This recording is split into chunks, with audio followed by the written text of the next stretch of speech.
mga kakusina!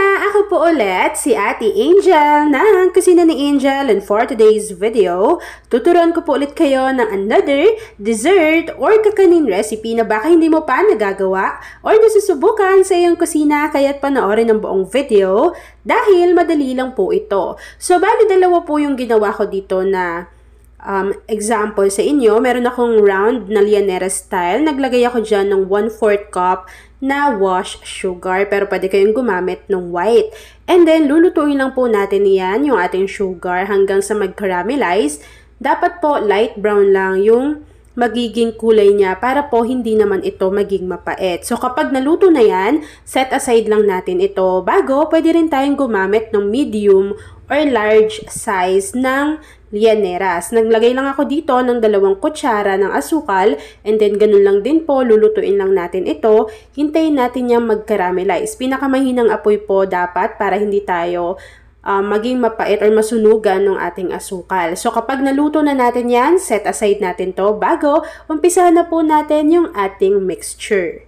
Habang nakaset aside yung kinaramelize nating sugar sa ating mga Llaneras, sa isang kawali maglagay po tayo dito ng 1½ cup ng glutinous rice flour.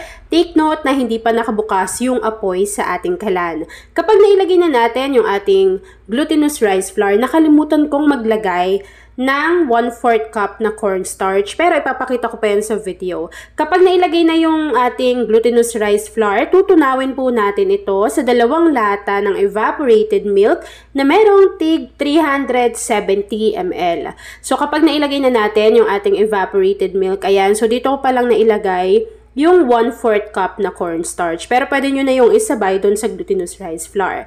Kapag nailagay na natin yung ating mga dry ingredients, tutunawin lang po natin ito ng maigi sa ating evaporated milk, at naglagay rin po tayo dyan ng 1 cup na tubig. So kapag nailagay na natin yung water, pwede na rin tayo ditong maglagay pa ng 1 lata or 390 grams ng condensed milk.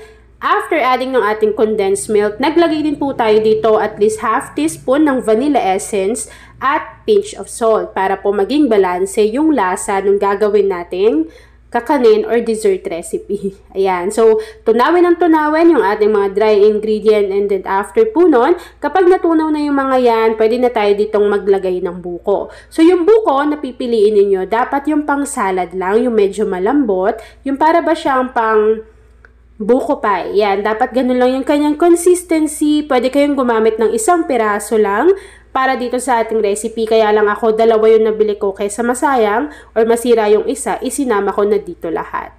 Kapag nailagay na natin yung ating buko, pwede na po nating buksan yung ating apoy sa ating kalan over medium to low heat. So, unti-unti lang yung pagluto nito sa katamtamang apoy para po hindi mahilaw yung inilagay natin na glutinous rice flour, pati yung ating cornstarch. So, habang hinahalo natin yan mga kakusina, mapapansin ninyo unti-unti nakakapal yung consistency ng ating mixture, and wala na pong liquid ingredients na matitira dito sa ating kawali.